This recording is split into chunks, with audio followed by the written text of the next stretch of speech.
pagbibigay pugay at pagpaparangal sa ating mga kababayang naninindigan at nagpapatunay sa kahalagahan ng katapatan at dangal. Ehemplo. Ang programang ito ay napapakinggan sa 1143 DZMR Santiago Isabela, 1233 DYVS Bacolod City, 1197 DXFE Davao City, 106.3 DZRK Quezon, Palawan, 103.3 The New J Cagayan de Oro City, 1062 DXKI Coronadal City, FEBC Radio TV YouTube channel, FEBC Radio TV Signal Cable Channel 185 sa pakikipagtulungan ng GCTV at sa inyong himpilang 702 DZAS FEBC Radio TV, agapay ng sambayanan.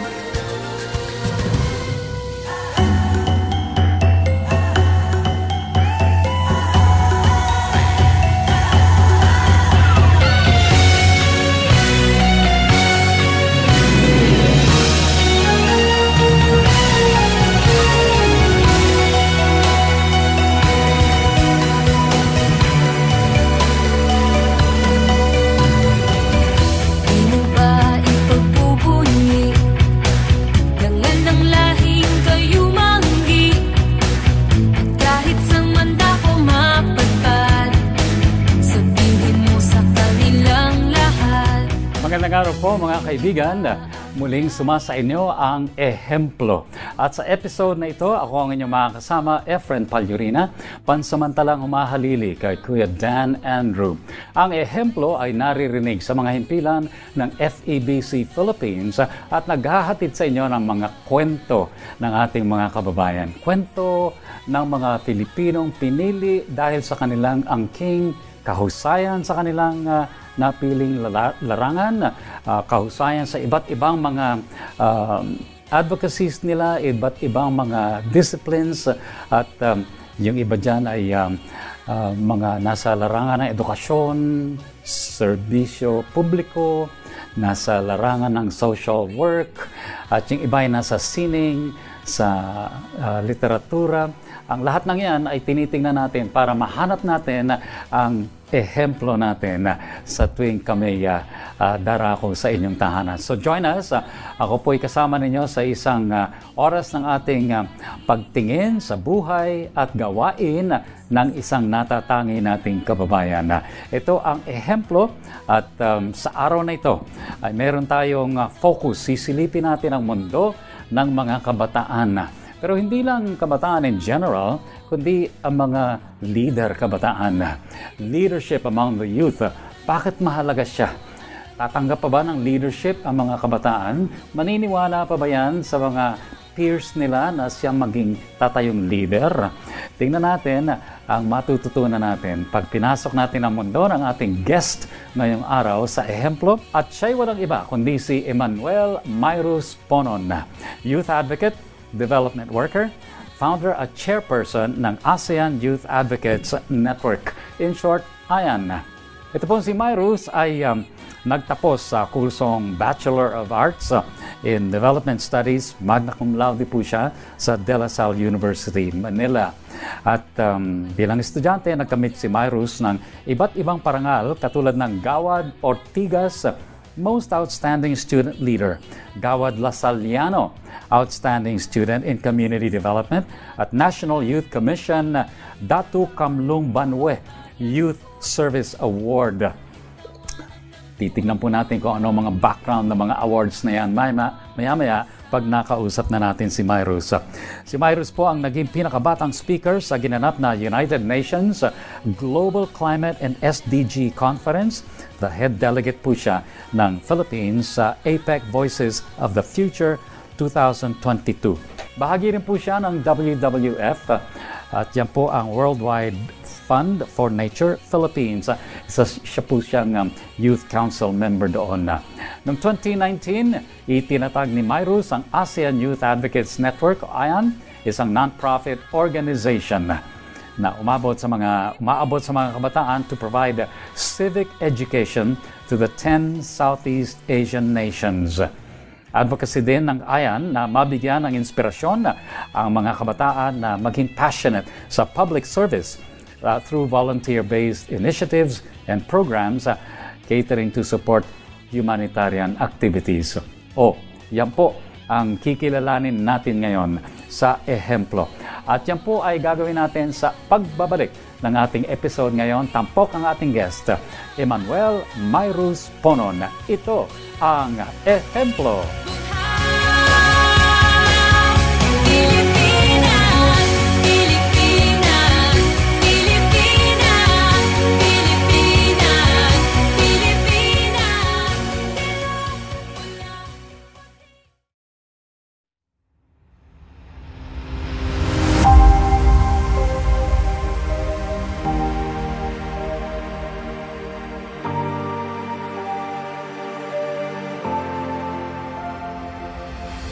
"75 years. This story began with one God who planted in the hearts of three faithful men one vision to reach the unreached in the Far East or Southeast Asia with one message, the good news of Jesus Christ. From the United States, they traveled 7,000 miles across the world hoping to establish a radio station in China. But not long after, China closed its doors to foreign missionaries. So they set their sights on the Philippines, where the Lord allowed the vision to take root. In 1948, from one studio, one antenna, one transmitter, and one calling, one mission was launched to bring Christ to the world by radio.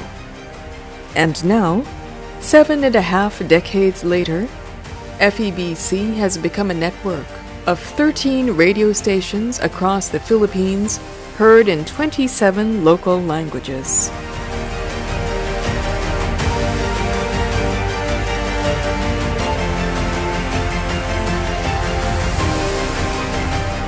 The Philippines turned out to be an ideal location for FEBC's outreach to Asia. With 2 shortwave transmitting sites in Iba, Zambales and Bocaue, Bulacan, FEBC broadcasts go out to China and surrounding nations in Southeast Asia in more than 40 languages to approximately 3 billion people. As technology changes, FEBC has gone beyond the airwaves into the digital world. In addition to its terrestrial radio stations, FEBC has 5 new media channels online to reach a wider audience. Through its Manila and regional radio stations, from shortwave sites to online streaming, FEBC Philippines finds ways to connect. In 2022, FEBC received close to 3 million responses from listeners worldwide. Amidst repressive governments, religious persecution, changing political and cultural landscapes, and even a global pandemic, FEBC continues to be a spiritual lifeline. From cities to far-flung provinces, our broadcasts have reached millions of people, bringing hope, inspiration, and the message of salvation in Jesus Christ. 75 years is a long time, but the work is far from finished. 30% of the country is deaf spots, areas that are not yet consistently reached by the gospel broadcasts. At present, FEBC Philippines is reaching out to 6 regions where people still need to hear God's word on a daily basis. The provinces of Ilocos, Mindoro, Palawan, Camarines Norte, Eastern Samar, Central Visayas, and the Caraga region. Everyone needs the gospel, wherever they live. FEBC Philippines strives to penetrate these deaf spots, bringing the sound of the gospel to every corner of the archipelago. In over 7 decades, FEBC has seen countless listeners come to know Jesus Christ. Countless lives changed in response to FEBC broadcasts. Countless communities reached with the unchanging love of God. On air, online, on the ground. 75 years of history. 75 years of sharing His story.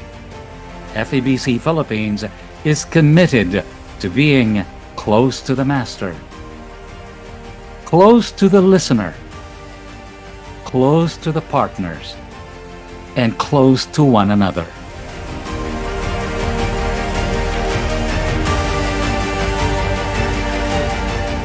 Today in FEBC Philippines, we are reminded of how God can work through ordinary people to accomplish extraordinary things. And as the Lord would have it, we are committed to serving Him with excellence and faithfulness, knowing that everything we do is ultimately for His glory, declaring, what we have done, you have done. FEBC Philippines, communicating Christ in our world until all have heard.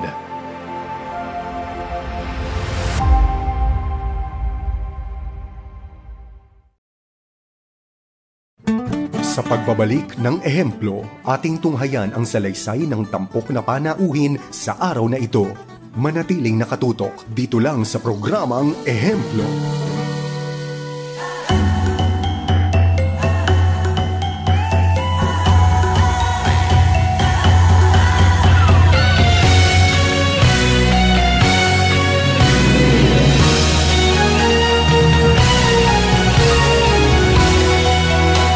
Babalik po ang Ehemplo. At sa araw na ito ay kasama po natin bilang guest sa Ehemplo Studio si Emmanuel Mayrus Ponon. Si Mayrus ay 22 years old. Sa siyang youth advocate, development worker at founder at chairperson ng ASEAN Youth Advocates Network. Magandang araw, Mayrus. Magandang araw, Sir Efren, at magandang araw sa lahat ng nanonood ngayon. Thank you for joining us dito. First dalaw mo ba ito sa studyong ito? Nakarating ka na before? Hindi ko po sure, pero in this particular studio, first time ko po. Okay, sige. Ito'y kwentuhan lang tayo muna tungkol sa pinanggalingan mong upbringing. Ikaw, 22 years old. Ilang kayo magkakapatid sa Dalawa kami magkakapatid. Ako ang panganay. At sa iyong paglaki, Laktubong, Maynila kayo? Ako po, yes. Pero ang magulang ko po, actually buong pamilya namin is nasa isang bayan sa Nabua. Nanay at tatay ko po ay mula sa Nabua, Camarines Sur. Ito po ay nasa Bicol. Pero hindi ka naman nagbibicol? Marunong po magbicol. Nagbibicol po. Okay. May station ang FEBC sa Bicol, sa Legazpi City. But paano mo naramdaman kailan mo naramdaman na meron kang qualities ng isang leader na parang kakaiba doon sa mga kalaro mo, kaklase mo habang lumalaki? Sa totoo lang, hindi ko talaga nakikita sarili ko na bilang leader kabataan noon. Honestly, parang for context, hindi ako naging parte ng student government ng high school, kahit grade school. Nag-start lang yung lahat ng senior high. Bale, masasabi kong late bloomer ako kasi growing up, hindi ako yung tipong karamihan ng mga leader ngayon na bibo, na talagang aktibo. Isa akong introvert, isa akong tahimik lang talaga sa klase. Hindi rin ako magaling sa klase. At actually, isa to sa mga naging hugot ko kasi may kagustuhan akong magbigay ng serbisyo dahil nakita ko yung nangyayari sa Paco, kung saan ako lumaki, sa Bicol, kung saan lumaki ang magulang ko, nung nakita ko yung istorya ng aking lola at ng ng mga kapamilya ko. At overall, talagang because of that, ginusto kong magbigay ng serbisyo. Nung gusto ko nang magbigay ng serbisyo, hindi ako binigyan ng pagkakataon ng aking eskwelahan kasi yun nga, parang pangmatalino lang siya kapag 90 and above lang yung grades mo. And isa sa mga naging hugot ko para magbigay ng plataforma which mapag-uusapan naman natin mamaya. So hindi swak yung profile mo dun sa hinahanap na leader ng academic community? Yes, kasi ang mga teachers, ang mga bibigyan nila ng access is yung mga matatalino o yung mga makukulit. Ganun po talaga hanggang ngayon. Kaya ako nasa gitna. 'di ba? Either hindi ako yung pinakamababang grade, hindi rin ako may pinakamalakas na grade. And kasabihan nga ng mga mentor ko, hindi ka mapapansin kapag nasa gitna ka. Kaya hindi ako napansin talaga bilang isang introvert sa eskwelahan growing up. Saan mo nakuha yung pagiging introvert? Introvert, talagang tahimik lang, mahihain po talaga ako growing up. Ganon ba ang parents? Hindi. Ang kapatid mo? Ang kapatid ko introvert rin. Talagang, hindi ko ma-figure out. Pero talagang tahimik lang talaga ako growing up. Talagang mahihain ako kapag, kunwari, pupunta kang probinsya, tapos ipapakilala ka ng nanay mo sa mga kaibigan niya, or kahit simpleng recitation sa klase, talagang Hindi never ako naging comfortable. Hanggang ngayon. Ano ang sagot mo tuwing tatanungin ka, ano ang gusto mong maging paglaki mo? Actually, magulang ko gusto kong maging pari noon. Lagi nilang pinipilit na gusto nilang maging pari. Well, for fun fact, ang Myros actually is Latin. Latin siya for miracle. Bali, isa kasi akong quote-and-quote miracle baby raw. Bakit? Growing up. Kasi premature ako, 6 months pa lang. So, kaya ang joke ko nga is, kaya ako umitim kasi 3 months ako nasa incubator. Kaya nabilad ka dun sa... Nabilad ako, araw-araw. Tapos nung pag-uwi ko pa sa bahay, bali yung pagbilad ng nanay ko sa araw. Parang may ganun raw eh. Ganun ba? Okay. So talagang meron kang dinaanan na from your family, growing up, the school naman, ay talagang parang consistent from year to year. Ano ang nagbago? What was the game changer para sa'yo? Yeah, ang game changer ko talaga is nung senior high eh. So bale, nung senior high, binigyan ako ng pagkakataon na mag-lead ng organization sa strand ko sa senior high, which is ABM. Tapos nung binigyan na ako ng pagkakataon na yun, doon ko nakita yung stigma na ang mga matatalino lang yung pwedeng mag-lead or yung may experience lang.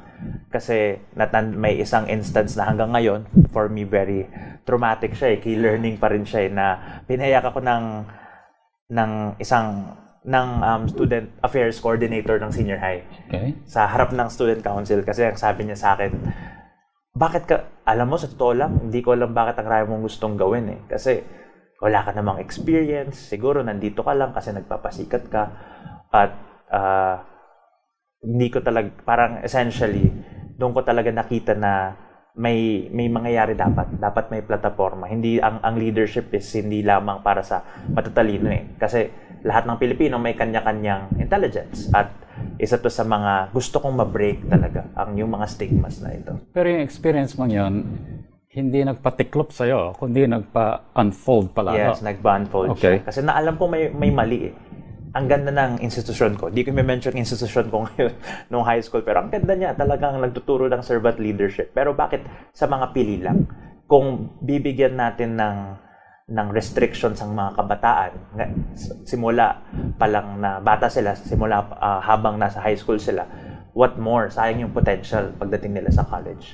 Ganon ba ang uri ng student leadership na kinamulatan mo sa iyong campus? Matalino, mabibo, articulate, mahusay magdala. Ganun po. Okay, so ano yung nakita mong parang, or kulang, hindi mo nga nakita eh. Ano yung na-sense mo na kulang doon sa ganong concept ng leadership? Yun talaga, na ang leadership ay para sa lahat. Yes, pili lang ang mga pwedeng maging leader, pero kailangan natin mabigyan ng pagkakataon na lumaganap ang leadership skills ng isang kabataan para matuto sila, lalo na under the realm of servant leadership, isa sa mga tinuturo namin ngayon, para ma-realize nila at mag-adjust sila kung kailan sila pwede maging leader at kung kailan sila pwede maging follower. Paano nag-play ng role yung thinking mo na yan, yung mindset mo yan, sa pagpili mo ng course? Sa pagpili ng course, actually, itong course na development studies, hindi ito ang first choice ko. Actually, business. Kasi dahil nung senior high school ako, dalawa lang pagpipilian, STEM at ABM. Alam yan ng mga second batch kami ng senior high. Walang UMS. Gusto ko talaga UMS, pero walang humanities. E di, pinili ko siya thinking na may corporate job ako. Tapos kasi double degree ako eh. Business, management dapat at communications. Ang naisip kong sideline actually is maging radio host. Okay. Sa totoo lang. Pero yun, nung nakita ko yung course, tapos kasi first year ko na start yung organization, Tapos, nalaman ko yung course na connected sa mga non-profit, sa community service at ayun, kaya ako na nalaglag or napashift sa development studies. Okay. Ano-anong mga extracurricular activities ang pinili mong salihan noon? Na high school? High school actually talagang all over the place ako eh. Okay. Nung senior high, doon ko na rin na-realize na kailangan ko mag-step up. Kaya rin ako napapursue na i-lead yung ABM organization namin. So, sumali ako sa choir, sumali ako sa dance troupe, marami akong sa theater, no? Dati pupunta ako dito sa all-girls school na nandito sa Ortigas para lang matutong mag-acting. And yeah, talagang nung senior high ko na-realize na ang rami ko pala, na saan dapat pala masipag na ako noon. Kasi, no, as much as gusto kong lagay yung damay sa mga teachers ko, alam ko rin na nung junior high ako ay hindi ako yung pinaka masipag rin. Kaya nagsipag ako at inikot ko yung mga iba't ibang extracurricular nung senior high, including ang pagiging voluntaryo na. Well, actually, matagal na ako naging voluntaryo. 9 pa lang, nagsimula na mag-volunteer. Pero yung advocacy na gusto kong bigyan ng focus ay, I would say, na-hone na nung senior high. Sino-sino ang mga influencers mo noon? Influencers? Wow. Una sa lahat, lola ko. Binigyan ko siya ng shoutout actually nung graduation ko kasi ako yung fortunately naging graduation speaker ng batch namin. Siya ay isang Dangal ng Bayan Award and isa siyang midwife. Hindi ordinaryong midwife lang siya. Pero nakita yung sacrifices niya kaya siya siguro nabiling Dangal ng Bayan. Isa siyang inspirasyon sa akin kasi siya ang nagbigay ng lesson paano maging selfless. No, lolo ko rin, naging into public service before, naging counselor, yung asawa ni lola. Then of course, the other side. Actually, ang blessed ko sa mga lola-lola ko kasi isang lola ko is librarian sa isang public school, then isa kong lolo is nag-public service rin. Kaya I would say, ang rami naging example at ang ganda rin siguro ng bayan kung saan lumaki ang magulang ko kasi nakikita mo yung mga kagandahan at ang mga karakter na gusto mong makamit rin. So galing kay lolo at lola, ano naman ang naituro sa iyo na parang naging bahagi ng iyong core mula sa iyong parents? Sa parents ko, yun nga, talagang maging dedicated ka sa gusto mong gawin. Kasi looking at the careers, na nakita ko yung career ng nanay ko, ngayon, nurse siya sa isa sa mga pinakamalaking public hospital sa Pilipinas. Nakita ko tapos talagang nag-ascend siya through our hard work. Ang tatay ko rin naman, ngayon professor rin sa isang public university at nakita ko talaga na yun nga, dapat maging dedicated ka sa gusto mo at dapat ang trabaho hindi siya para sa pera, hindi siya para sa kabuhayan, pero hanapin mo yung talagang gusto mo kasi kapag at isa nga to sa paniniwala ko na na-translate ko mula sa kanila. Okay. As long as may puso ka at gusto mo talaga yung ginagawa mo, hindi siya magmumukhang trabaho. Kaya yun, hard work, dedication at selflessness mula sa parents and sa mga grandparents. Panghabang buhay na yan, yung lesson na yan. Meron bang nag-discourage sa'yo? Yung mga kumukontra, yung mga nagsasabi, hindi ka pwede dyan, give up, magbago ka na ng direksyon. Meron bang ganon? Marami. Yung tulad nga nung nasabi ko kanina yung teacher ko. Okay. Actually, marami sa kanila ngayon. Nakakatawa nga kasi nung nakaraan, parang ngayon, ang nag-i-invite sa akin is junior high.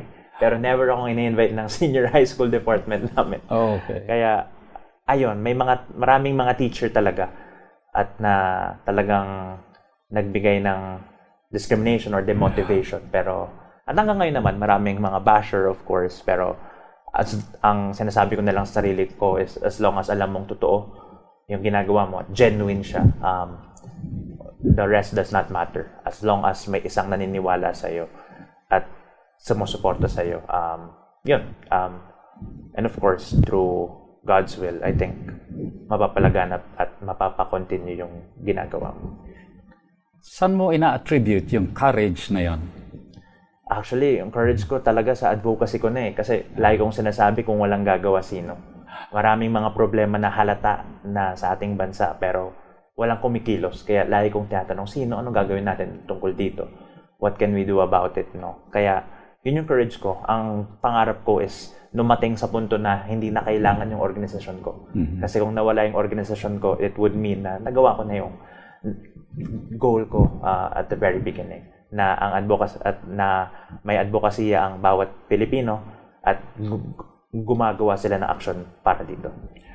Sa ngayon, among the young people, the youth na kasama mo, yung mga tinutulungan mo, nililid mo, nakikita mo pa rin ba yung problema ng nabubuli sila, they could not express themselves, hindi nila matukoy kung saan sila dapat lumugar, may ganun pa rin ba? Yeah, marami pa rin. Lalo na ngayon, napakalaganap na ng mental health, no? Karamihan ng mga institusyon ay talagang nagkakaroon ng mga mental health hubs or centers, no? Kaya isa siya sa malaganap na advocacy ngayon at yung well-being nila, yes, no, dahil sa social media, lumala rin ang bullying, lumala rin ang discrimination, at nakakaano siya talagang traumatic siya.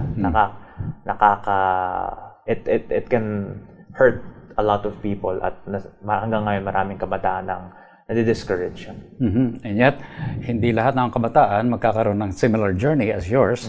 Siyempre, yung iba, mas dadaan sa mas mahihirap na paliko-liko at yung iba, well, even end up in the worst way possible. So, nakakatawa na ito ay a very timely advocacy kasi nga sa paglaganap ng crisis niya sa mental health. Sa pagbabalik natin, papag-usapan natin yung mga itinatag mo, yung mga awards mo, na yung mga current mong mga ginagawa.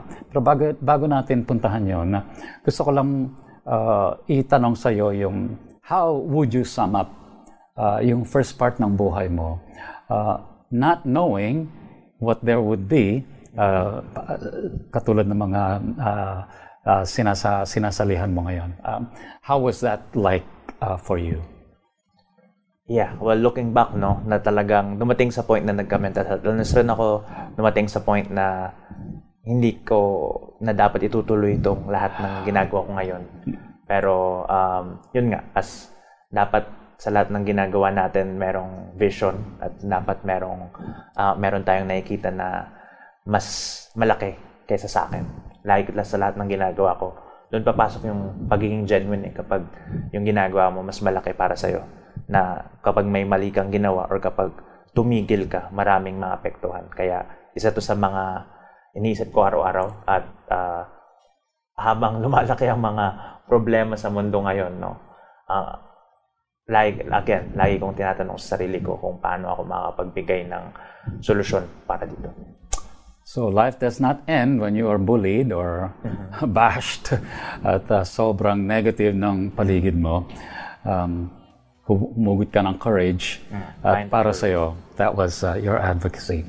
Pabalikan po natin si Myrus dahil ang kwento niya ay talagang kapupulutan natin ng template. Wag naman siguro kasi kanya-kanya tayo ng lakad, hindi ba? Pero ng model of courage and being visionary about our lives. So yan po naman ay sa pagbabalik ng ehemplo, wag po kayong aalis. Kaya dito po sa ating lingguhang palatuntunan ito mula sa FEBC Radio.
nasa iyong kamay, kumikilos sa iyong gabay, bawat tagumpay, ikaw ang nagbigay. Bawat tagumpay, ikaw ang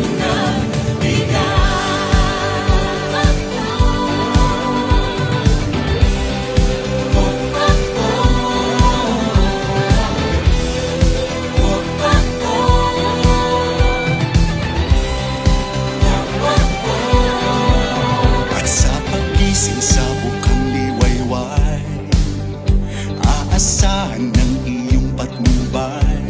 Patuloy na aawit pa hanggang buong mundo'y papurihan ka.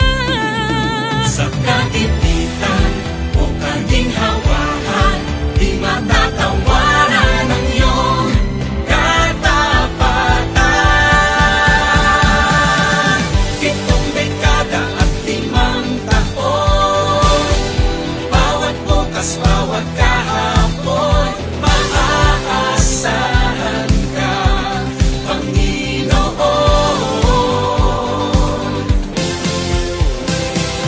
Ang buhay namin nasa iyong kamay, kumikilos sa iyong gabay, bawat tagumpay, ikaw ang nagbigay.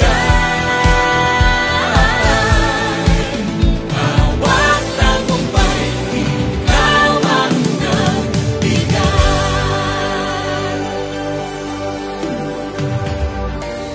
Itataas ang tinig ng iyong pag-ibig. Nang bawat tao ay malayang makarinig.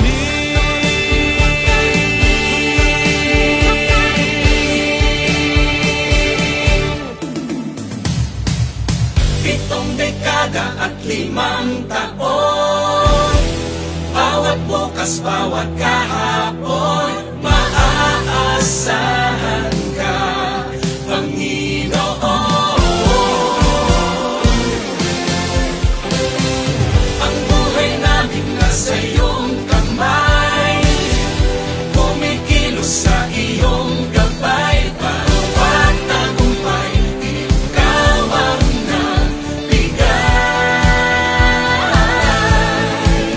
Bawat tagumpay, ikaw ang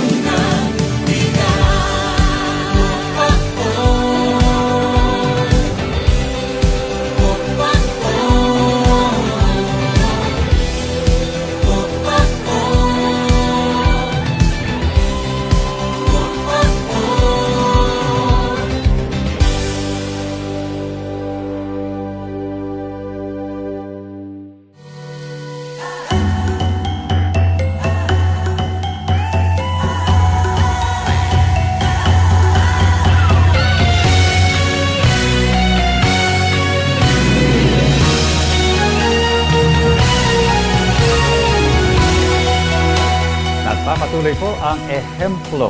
At sa araw na ito ay guest po natin si Myrus Ponon. Siya po'y batang-batang leader. At kung kayo po ay ngayon lang nag-tune in, naikwento po niya ng kaunti ang kanyang paglaki sa isang tahanan, sa isang environment that presented challenges na kanyang nalampasan sa pamamagitan ng iba't ibang mga naging role models niya at influencers. Siya po ay isang youth advocate, isang development worker at founder and chairperson ng ASEAN Youth Advocates Network. Doon po tayo mag-uusap ng gusto doon sa kanyang gawain ngayon, being right in the middle ng kanyang passion for life.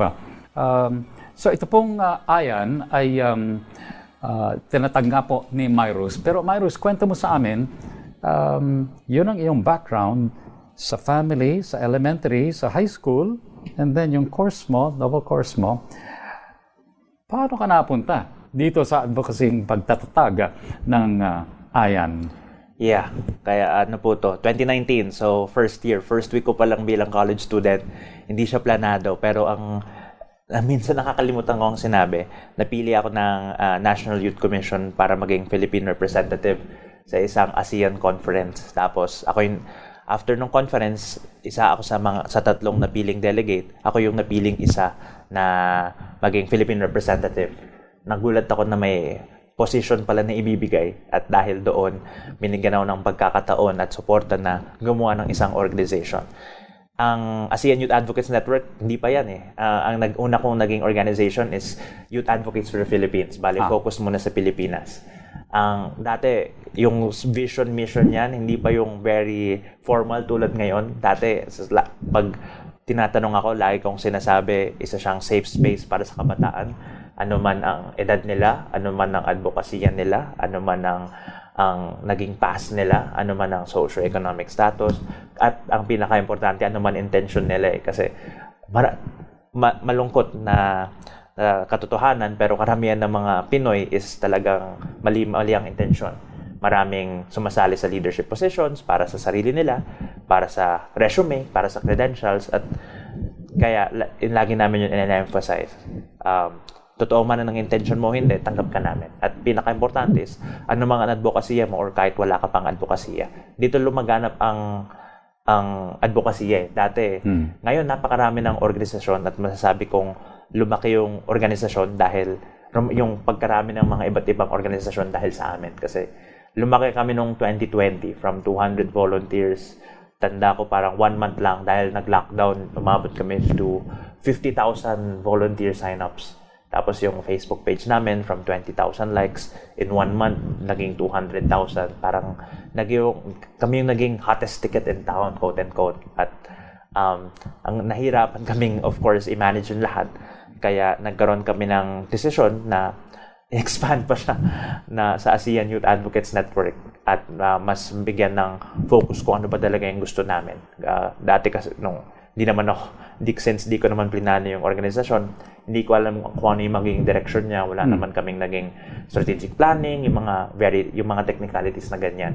Pero nung nakita namin na may potential at isa tong pwedeng gawin na pangkabuhayan for a lifetime at may specific target na kami, ay nung August of the next year, 7 months pagkatapos natin itong in-establish, ay nag-decide kami to shift it to being a more educational hub or advocacy hub para sa mga kabataan, hindi lamang sa mga kapwa Pilipino, pero sa kapwa ASEAN. Mm-hmm.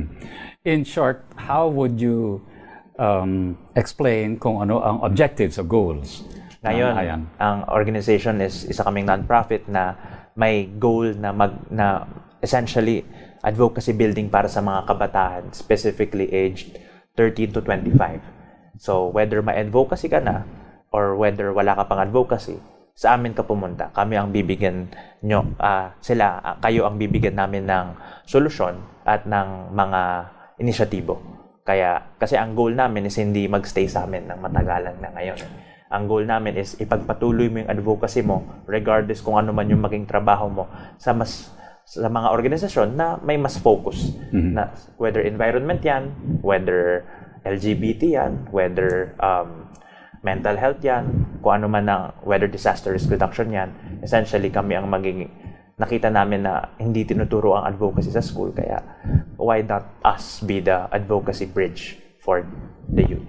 So in other words, ang AYA na magtuturo sa kanila ng paano bumuo ng framework ng isang advokasya at kung paano sisimulan yun. Ano yung first steps? Okay. Sa ngayon, yung mga numbers na binanggit mo kanina, parang nakagulat, lalo na for a bagong organization. Nasaan na siya ngayon? So, in terms of volunteers, Facebook followers? Ngayon, actually, ang total followers namin ngayon ay nasa 300,000 na, yung youth. Yung sa Philippine page kasi hindi na namin ginagamit, pero umabot siya hanggang 250,000 followers. Yung ngayon, yung ginagamit namin ngayon ay nasa 50, which is, I think, still impressive kasi hindi kami gumagamit ng advertisements, gano'n. And yung media mileage namin umabot na sa halagang 20 million. So, marami na naging features. Yung volunteers ngayon mula sa 10 bansa ay umabot na sa Ngayon, yung network namin nasa 11,000 volunteers ngayon. At yeah, medyo we had to adjust nung post-COVID kasi kailangan naming aralin yung kasi at the end of the day, extracurricular to ng bata eh. Kahit ako, hanggang ngayon, volunteer pa rin dito.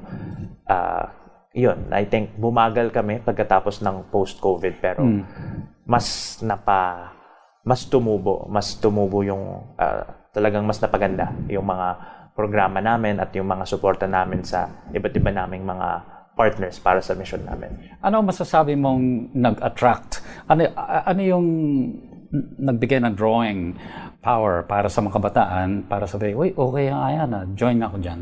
Noong 2019 at nung lumaki kami noong 2020, I would say na yun nga, para sa lahat siya. Maraming gustong magka-advokasya pero ang nakita ko nung nag-iisip ako habang gumagawa ng organisasyon is, na-experience ko rin to kasi nung nag-volunteer na ako nung senior high sa mga non-profit at napansin ko na karamihan fresh graduate or mga college student. So essentially, ma-left out ka, hindi siya komportable sa'yo. So nakita ko agad yung age adjustment. Sige, gawin natin siyang 13 to 24. Pangalawa, yun nga, gawin natin siyang kahit anong advokasya. Gawin natin kahit anong advokasya, tanggap ka namin. Tapos, yun. Ngayon, siguro, ngayon is more international engagement para makakilala ng iba't ibang tao mula sa iba't ibang bansa para makilala rin nila ang ASEAN kasi hindi masyadong kilala ang ASEAN para sa mga bata kahit dapat siguro tinuturo to sa araling panlipunan. Pero yeah, marami yun yung mga nakikita naming mga malalaking impression sa pagsali kasi hanggang ngayon ang dami pa rin sumasali sa registration namin hanggang araw-araw hundreds pa rin ang nag-a-apply. Kaya hindi namin, dati kasi tumatanggap kami araw-araw pero hindi siya sustainable kaya ngayon periodically na lang kami tumatanggap ng mga member. Okay. Dati Philippines lang, ngayon Southeast Asia na 10 nations yan. Ano ang napansin mong profile ng mga nag-join sa AYAN mula sa ibang bansa? Kakaiba ba sila, yung mga advocacies nila kaysa doon sa mga kabataang Pinoy? Nako, ang masasabi ko, ang Pilipinas isa na sa mga very active. Kasama ng Indonesia, ang Vietnam, talagang mga very active yan. Sa mga nasalihan kong mga exchange or mga ASEAN events. Ayan yung mga may ingay, quote and quote. Pero yeah, I would say na kasi iba't ibang government structures ng mga kapwa bansa natin. Kaya ang Pilipinas is, I would say, very active compared sa iba. Mas maraming hindi alam ang advocacy sa ibang bansa dahil siguro sa structure ng government na meron sila. Pero I would say na ang ganda makita yung diversity at yung similarities natin sa isa't isa. Kaya yeah, masyadong marami para i-explain. Pero kunwari, ang Pilipinas at Indonesia pa lang, ang ganda ng resemblance at ang similarities nila sa isa't isa. Okay. Kahit ang mga ibang salitang Indonesian ay para Filipino rin eh. Kaya doon mo makikita yung mundo, lalo na sa mga hindi pa nakapunta ng ibang bansa. Pero nung ginawa namin tong online, nakita namin yung conversation na talagang engaging kahit online. Nakita namin na yun, may maraming pwedeng pag-usapan at maraming pwedeng gawin despite the differences. Bigyan mo kami ng example ng mga advocacies na natulungan ninyo ang inyong mga members to develop. So, ang target namin nung first 3 years is talagang leadership and personal development. Kaya may ginagawa kaming event lagi every International Youth Day na sineselebrate ng mga governments at ng mga iba't ibang agency every August 12. So, mula dito, ito yung nagiging flagship event namin. Well, sa ASEAN, tinatawag na namin itong ASEAN Youth Week at talagang more on reflection and capacity building to sa mga kabataan. May ASEAN Day rin every August 8. No, marami pa rin kabataan hindi alam ang ASEAN, kaya every August 8, every anniversary nila ay sineselebrate namin ito.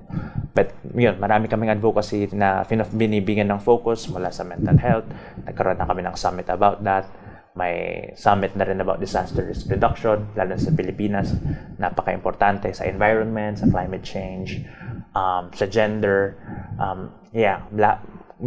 bago kami gumawa ng event, gumagawa muna kami ng research kung ano yung gusto nila at kung ano yung mga hindi pa nila alam. Kaya nagiging strategic na rin kami sa paggawa ng mga programa ngayon.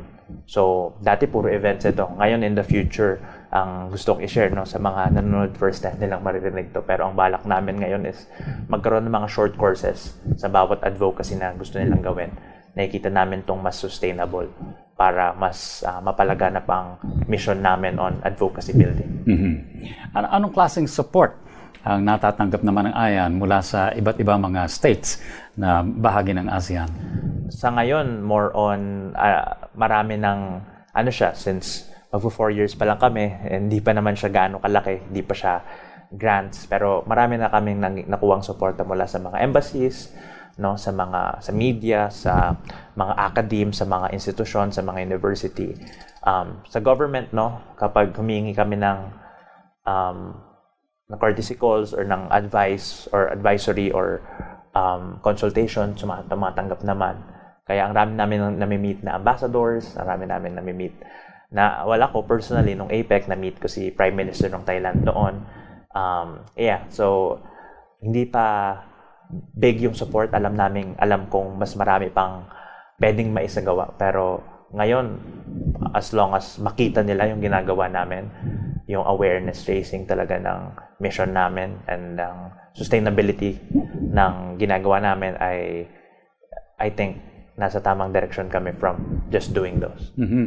Bukod sa support, nakatanggap na rin ang AYAN ng recognition. Kwentuhan mo naman kami tungkol sa iba't ibang mga parangal na natanggap ninyo. Yeah.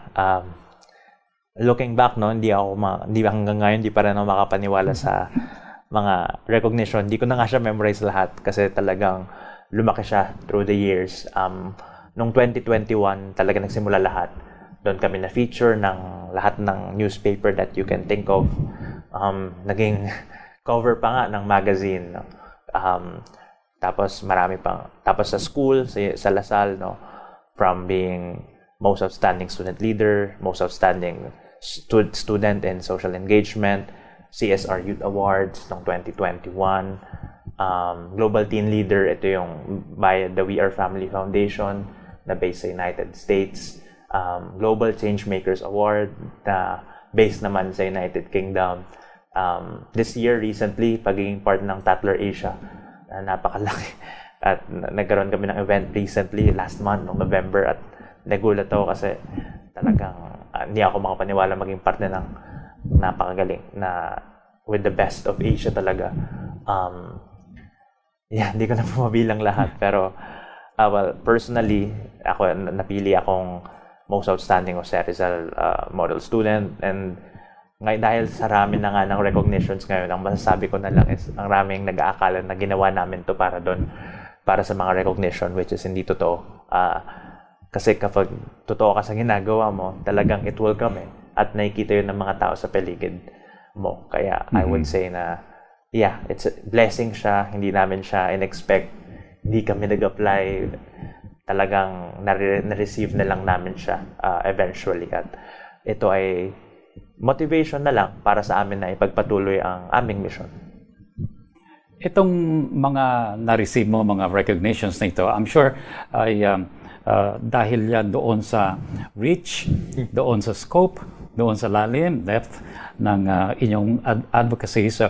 Pero meron ka bang, bigyan mo lang kami ng sample ng story ng isang volunteer, someone who came na humingi ng tulong, nakapag-start siya ng kanyang advocacy through your support? Walang una kong may isip ngayon si Reyna. Si Reyna ay ngayon dentista na at talagang malaki ang kanyang advocacy for dental hygiene and health as a whole. Nagsimula siya as volunteer, tapos ngayon may balak na siyang gumawa ng iba't ibang mga, wala pa siyang clinic ngayon, kakapasan niya lang this year. At ang sabi niya is kapag nagkaroon siya ng dental clinic, gusto niya ma-enhance nga ang sustainability at ang dental hygiene. Kaya hindi pa ito napapatupad, pero ang gusto niya magkaroon ng medical mission na focus sa sa dental hygiene, at gusto niya mapalaganap yung sustainability. Yung dapat yung sinasuggest niyang mga mga toothbrush ay mga bamboo toothbrush, yung mga sustainable, yung talagang magamit ng pangmatagalan. Kaya isa siya. Marami pa po. Maubusan tayo ng oras. Pero with that example, talagang kita mo naman, galing sa puso ng kabataan yung ganon. Kasi lumaki sila sa isang mundong very wasteful. At gusto nila maging part ng solution instead na part ng problem. Naimbitahan ka sa iba't iba mga lugar, mga konferensya, motivational speaker, resource speaker. Ano ang hindi nawawala sa mga addresses mo, sa mga venues na ito? Ano ang core message mo? Ang core message ko lagi is marami tayong magagawa bilang kabataan habang marami akong sinasabi na paulit-ulit. Pero yun nga, una sa lahat, ang sinasabi ko lagi na pinakamalalalim nating hugot, yun ang mga advokasya natin Kasi dito nga nanggagaling yung dahil ang mga hugot natin ay mula sa mga experiences tulad sa mga na-share ko ngayon.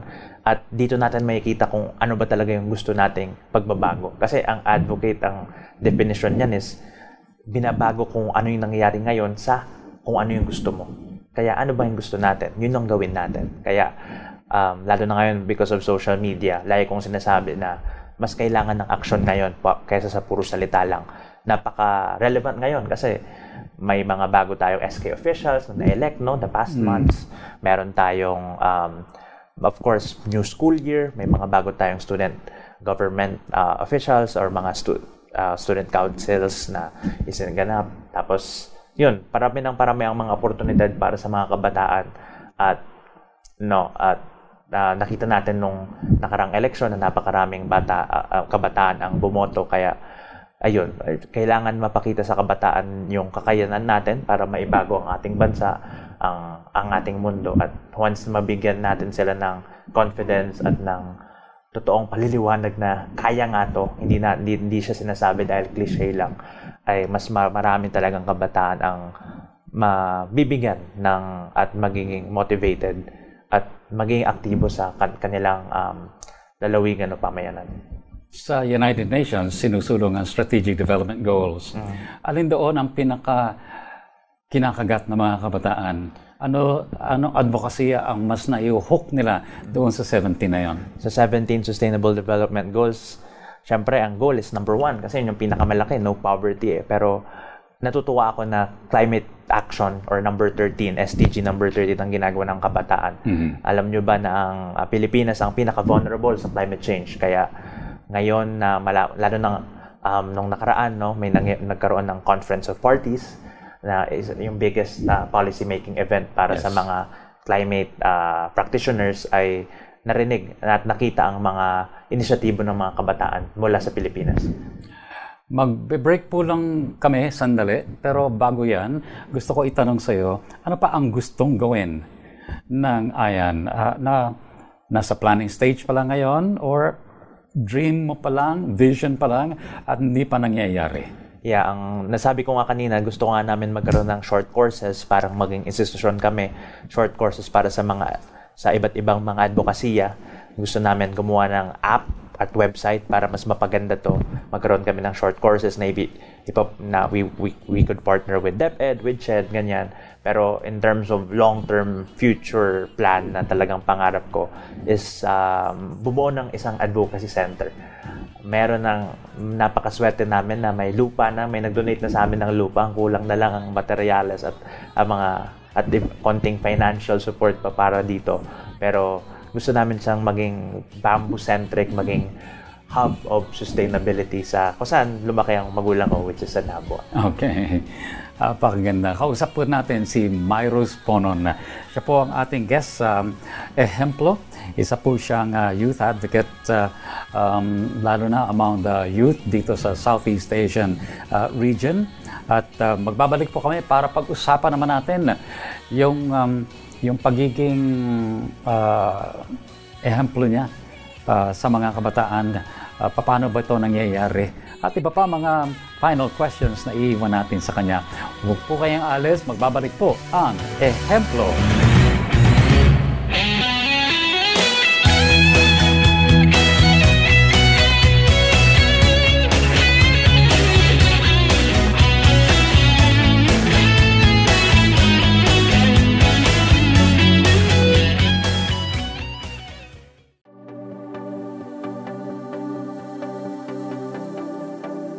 Sa mahigit 7 dekada mula nang maitatag ito noong 1948, patuloy na inihahatid ng Far East Broadcasting Company ang mensahe ng Ebanghelyo. Ito ay sa pamamagitan ng mga programa sa radyo na tumutugon sa bawat aspekto ng buhay ng mga tagapakinig. Nagsasahing papawid ang FEBC sa 13 AM at FM stations sa Luzon, Visayas at Mindanao. Sa pamamagitan ng online streaming sa 27 languages. Ang mabuting balita ni Hesukristo ay naririnig din sa shortwave. Umaabot ito sa China, Mongolia, Indonesia, Vietnam, Cambodia, Myanmar at Thailand sa higit na 40 languages. Gamit ng FEBC ang mga makabagong pamamaraan sa komunikasyon, sa radyo at mobile technology. Ito ay para maipaabot ang pagmamahal at mensahe ni Hesukristo sa iba't ibang mga pangkat ng tao. Sa tulong ng internet, nagagawa na ring maabot ang mga tagapakinig sa buong mundo. Mula rito ay nailunsad ang FEBC Radio TV sa Facebook Live at telebisyon. Isa sa mga haligi ng misyon ng FEBC ay ang pakikipagtulungan sa iba't ibang simbahan, samahan at individual. Maging ng mga kaagapay na katulad ninyo na may pusong nakatuon sa pagtatag ng kaharian ng Diyos dito sa mundo. Sa pagpapahayag ng mensaheng ito, sa musika man, pagtuturo, drama, pagtugon sa sakuna, pagsulong ng kapayapaan o iba pang advokasya, ang layo nito ay para sa pag-unlad ng buhay at para sa kaluwalhatian ng Diyos. Ito ang ating misyon, ang maghatid ng tunay na pagbabago sa buhay at lipunan. Patuloy nating ibinabahagi si Kristo sa mundo.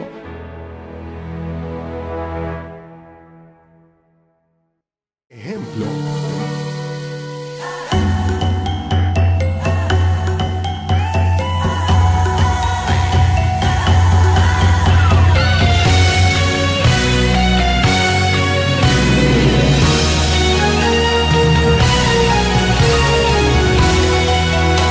Babalik po ang ehemplo para sa huling bahagi nito ay gusto nating balikan si Myrus Pono na ang ating guest na ikwento na niya ang kanyang paglaki sa pamilya, sa pag-aaral at ngayon sa kanyang mga advokasya, sa kanyang mga tinutuntun na journey. Ang kanyang roadmap ay talagang umakit na sa napakarami mga kabataan na pareho rin pala ang pulso. Ito ang tunay na pagiging ehemplo. Myrus, paano maging ehemplo ang isang tao? Lalo na for youth. Paano nga ba maging isang ehemplo? Nako, napakalalim ng katanungan, no? Pero talagang being someone na you want your leader to be. Lagi ko siyang nasasabi. Kung may kinakainisan ka na leader or kapag may gusto kang pagbabago sa isang leader, why not be the leader that you want them to be? Kaya nagsisimula yan sa mga ginagawa natin araw-araw. Kaya ang isang pamauhin, isang sinasabi ko lagi sa kapwa kabataan ko is yung mga pinakamalalaking problema sa mundo, yung korupsyon, ang kahirapan, kung ano-ano man, ano pa man ang mga problema, minsan nakakalimutan natin na sa sarili yan nagsisimula. Simpleng pagbayad yan ng jeepney, kahit na tapos sasabihin mo sa kanila na estudyante ka, kahit di ka naman na estudyante, simpleng pagsingit lang yan ng pila nung nagpapabakuna ka. Etong mga it's forms of corruption eh. Kaya lagi ko siyang binibigay na example sa kanila. Kaya to be an example is to walk the talk. Mm-hmm. Mukhang loob ang panggagalingan niya, no? Kasi kung external behavior lang, ang daling effect niyan eh. And yet you're saying, pagka walk the talk, meron kang pinaguhugutan yung talk mong yun. Yes po. And then pwede maging consistent. Yes, maging consistent. Yan yung step 2 eh. Talagang walk the talk, then go back to step 1. Okay. To walk the talk consistently. Okay, alright. At tapusin mo Sige. So, kung ikaw ay mayroong pabaon para doon sa mga kabataan na talagang dumadaan sa confusion, hindi nila ma-identify, hindi nila matukoy ang gusto nilang gawin sa buhay. At lito-lito, ang daming nagsasalita Ang daming payo, ang daming negative, ang daming encouraging. Paano mo sila kakausapin? Para medyo magkaroon naman ng konting sense o linaw yung mga naririnig nilang boses. Sa totoo lang, hindi ako yung kailangan kumausap, pero isa siyang reminder sa sarili mo, sa inyo ngayon, na to make sure na yung environment mo is isang safe place. Ang mga nasa paligid mo ba ay talagang nandyan para sa'yo? Talagang are they there para sa kabutihan mo? And isa siyang mahirap na tanong kasi yun nga, isa rin napapansin ko sa mga kabataan is ayaw natin ng mga mahihirap na tanong. Ayaw nating diretso ang sarili at ang isa't isa. Kaya like ko yung sinasabi is, yun nga, tama ba ang mga tao na sa paligid mo? Kasi who you are is the people around you. And late ko lang rin siya nalaman na parang a year ago ko lang siya nakita sa narinig mula sa isang mentor. Kaya yun, talagang talagang maingay ang mundo Kaya why not be with people that would make the world, or na talagang ang mundo sa paligid mo ay mas mapapaganda at mas mapapakinabang mo. Wow. Napakahalagang advice yun kasi hindi lahat ng tao willing to listen to others, to advice at bumuo ng support group mo. Yung iba gusto, kaya ko to.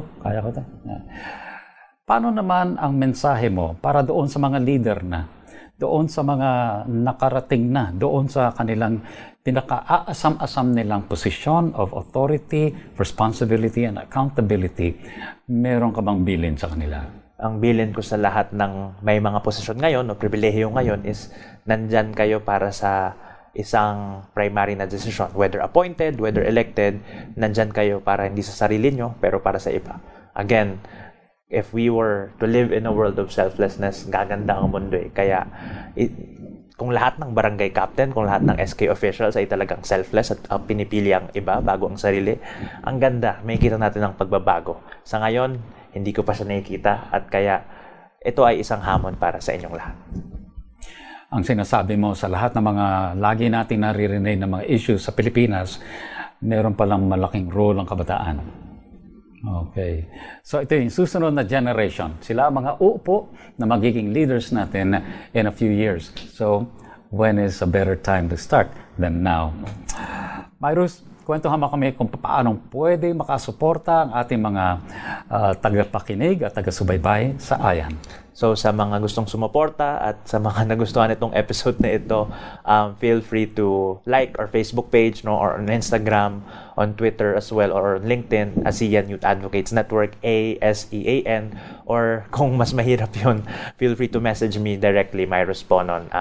Marami po kaming fundraising campaigns tulad sa sinabi kong advocacy center. So kung gusto niyo po mag-donate, please feel free to do so, or whether simpleng pag-volunteer, kahit ang focus po namin ay kabataan, tumatanggap kami ng volunteer, anuman ang edad mo, sa mga feeling bata o sa mga bata pa rin, feel free to volunteer with us kasi napakarami naming oportunidad na ipina-present sa aming mga members at sa mga pages namin.